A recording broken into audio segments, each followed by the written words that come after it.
간결하게 있는 그대로 핵심만 잘 얘기를 하시는 게 굉장히 중요하고요. 또 가장 중요한 게 뭐냐면 말을 이랬다 저랬다 하는 겁니다. 그게 최악이에요.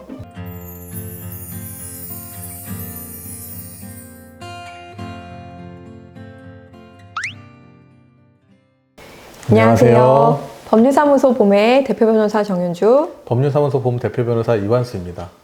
이번 시간에는 좀 형사 수사에 관한 얘기를 좀 해보려고 하는데요. 네. 먼저 피의자 조사를 받으러 오라는 경찰관의 전화를 받았을 때 이때 알아야 할 점은 어떤 게 있을까요? 일단은 조사를 받으러 언제 나오셔라 이렇게 조사 일정을 잡으시는데요.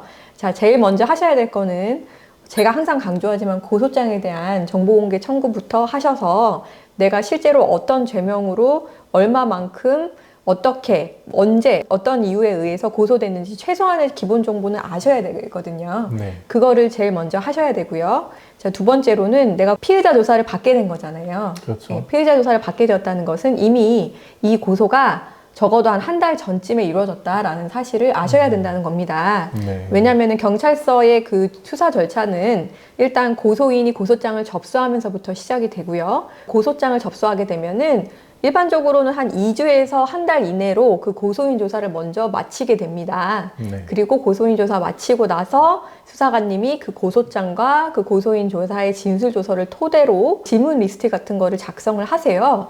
그리고 나서 피의자한테 전화를 하는 경우가 대부분이기 때문에 전화를 받았다라는 거는 이미 이런 선행 절차가 이루어졌다라는 것을 이제 아셔야 되는 것 같아요. 피의자 조사를 앞두고 네. 변호사 사무실이나 이런 곳에 가서 상담을 받을 때 네. 그때는 이제 어떠한 점에 유의를 가지고 상담을 받아야 할까요? 고소장에 대해서 정보공개 청구를 하셔서 그 내용을 가지고 상담을 받는 게 좀 더 낫다고 저는 보고요. 네. 네, 고소장에 대해서 정보공개 청구하는 방법은 그렇게 어렵지 않기 때문에 네이버 검색을 통해서 이제 해보시면 될 것 같고, 자, 그렇게 해서 고소장 정보공개 청구를 했어요. 그럼 변호사 상담을 받으러 가면 내 입장을 명확하게 해야 되거든요. 예를 들어서 뭐 사기로 고소를 당했어요. 그러면 내가 이거를 억울하니까 무죄 주장할 건지, 아니면 나 실제로 이런 일이 있고 나는 이거 인정이 될 것 같은데 어떻게 하면 형량을 감형할 수 있는지 이 입장부터 명확하게 정리를 하셔야 될 것 같아요. 근데 이제 가끔 변호사한테 밑도 끝도 없이 거짓말 하시는 분들이 있는데 그런 변호사가 제대로 변호를 하기가 굉장히 어렵습니다. 왜냐면 말을 또 바꾸게 되면 굉장히 안 좋아져요. 그리고 뭐 사실 거짓말이야 할 수 있어요. 근데 변호사한테는 일단 다 솔직하게 말씀하시는 게 좋죠. 왜냐면 변호사가 정확하게 알아야 이게 뭐 유죄를 주장을 해야 되는 사안인지, 그러니까 유죄를 해야 되는데 계속 무죄 주장하면 그것도 안 좋거든요. 그렇죠. 그런 것들에 대한 판단을 제대로 할 수 있기 때문에 자, 유죄인지 무죄인지 입장을 명확하게 하시고, 만약에 내가 무죄 주장을 한다라고 하면 거기에 해당하는 증거도 같이 가지고 오시면 저희가 더 정확하게 판단을 할 수 있을 것 같아요. 그 부분에 대해서 좀 정리를 하셔서 가지고 오시는 게 중요할 것 같습니다. 이 피의자 조사를 받을 때 네. 변호사님들이 많이들 동행을 하시잖아요. 네. 입회를 한다고 하는데 네. 이 입회가 필요한 이유는 어떤 걸까요? 이제 많은 분들이 내가 그냥 변호사 없이 그냥 피의자 조사를 받으러 가면 아무래도 내가 범죄 혐의를 지금 받고 있는 입장이다 보니까 말을 잘못하지 않을까, 뭐 유도신문을 당하지 않을까, 그리고 뭐 고소인 쪽에서는 엄청난 변호사를 썼다던데 뭔가 뇌물을 먹어서 처음부터 불리한 조사를 받게 되지 않을까, 이런 걱정 굉장히 많이 하시거든요. 네. 근데 변호사를 어쨌든 같이 대동해서 간다라는 거는 심리적 안정감을 절대 무시하지 못할 것 같아요. 네, 같이 옆에 앉아 있는 것만으로도 일단 뭐 편파 수사라든지 유도신문 이런 것들은 없다라고 보시면 되고요. 그리고 아무래도 내가 뭐 사기 혐의가 됐든 뭐 절도 혐의가 됐든 어떤 죄명으로 내가 지금 고소가 되어 있다는 걸 알기 때문에 입회를 하기 전에 어떤 내용으로 조사를 받을지에 대해서 변호사들은 대략 알거든요. 충분히 그거에 대해서 사전에 최대한 숙지를 해서 이런 내용의 질문이 들어올 거고, 그러면 우리가 이렇게 답변하자. 아까 말씀드린 유죄 입장인지 무죄 입장인지 확실하게 정리하셔서 그런 것들을 의논하고 들어갈 수 있고, 또 조사를 받을 때 막힐 때가 있어요. 이거 어떻게 답변해야 되지? 나 기억 안 나는데? 이럴 때는 잠깐 쉬겠다고 하고 변호사님이랑 얘기하겠다고 할 수도 있습니다. 이렇게 조사라는 건 매우 중요한데 그냥 아무런 준비 없이 무턱대고 가는 게 아니라 변호사님과 철저하게 준비를 해서 할 수 있다는 게 굉장히 좋은 거고, 또 그 입회 과정에서 그 변호사님이 그 분위기에서 뭐가 필요한지를 또 다 캐치를 하시게 되거든요. 그러면 그거에 대해서 나중에 변호인 의견서를 작성해서 아무래도 의뢰인을 도와주는데 굉장히 도움이 많이 되게 됩니다. 네. 그러면 이제 이 조사를 받을 때 주의할 점은 어떤 게 있을까요? 수사기관에 가게 되면요. 저는 변호사지만 항상 먼저 웃으면서 인사를 하거든요. 네, 왜냐하면 수사관님들이 변호사를 되게 안 좋게 보시는 경우들이 종종 있기 때문이에요. 근데 변호사가 오히려 불송치를 만약에 받거나 할 때 우리가 이제 관련 근거라든지 판례라든지 이런 거를 다 변호인 의견서로 제출을 하잖아요. 그러면 수사관 입장에서 되게 편하거든요. 네. 그래서 협조적인 인상을 주는 게 되게 중요하거든요. 간결하게 있는 그대로 핵심만 잘 얘기를 하시는 게 굉장히 중요하고요. 또 가장 중요한 게 뭐냐면 말을 이랬다 저랬다 하는 겁니다. 그게 최악이에요. 그래서 한번 내가 어떤 대답을 해야겠다라는 숙지를 하고 들어가셨으면 계속 그걸 기억하셔서 똑같은 말을 일관되게 하셔야 돼요. 그거 굉장히 중요한 부분입니다. 또 이제 피해자 조사 중에서 좀 특별한 네. 피해자 조사라고 할 수 있을지 모르겠지만 대질 신문이라는 걸 할 때도 있잖아요. 네네.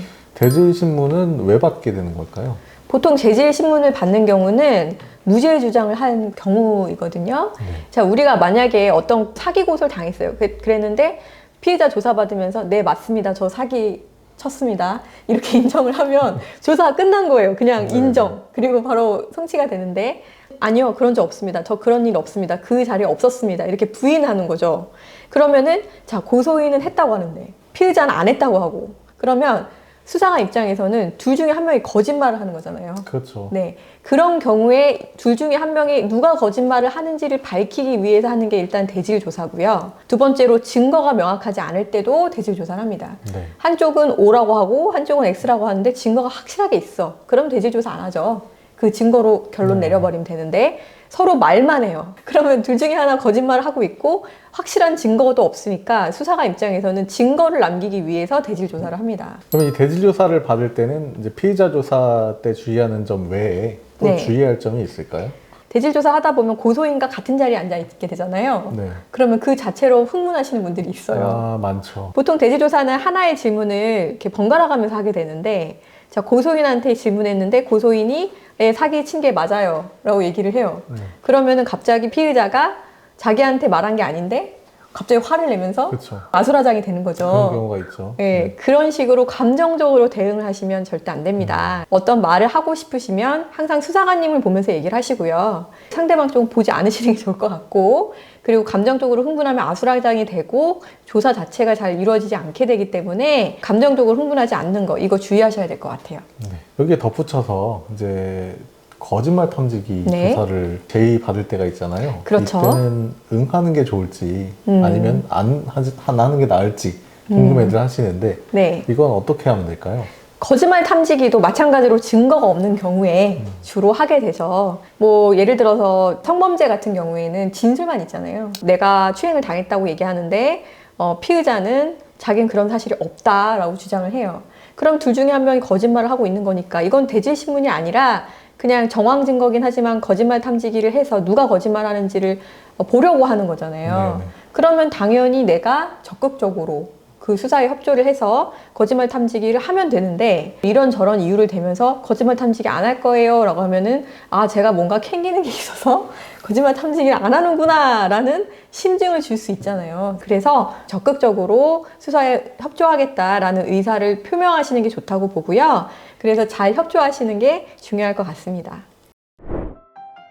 이렇게 이번 시간에는 피의자 조사를 받을 때 주의할 점, 또 피의자 조사에 덧붙여서 행해지는 뭐 대질 조사라던가 거짓말 탐지기 조사라던가 어떻게 대응하는 게 좋을지에 대해서 이야기를 들어봤습니다. 저희 영상이 도움이 되셨다면 좋아요, 구독 부탁드려요. 감사합니다.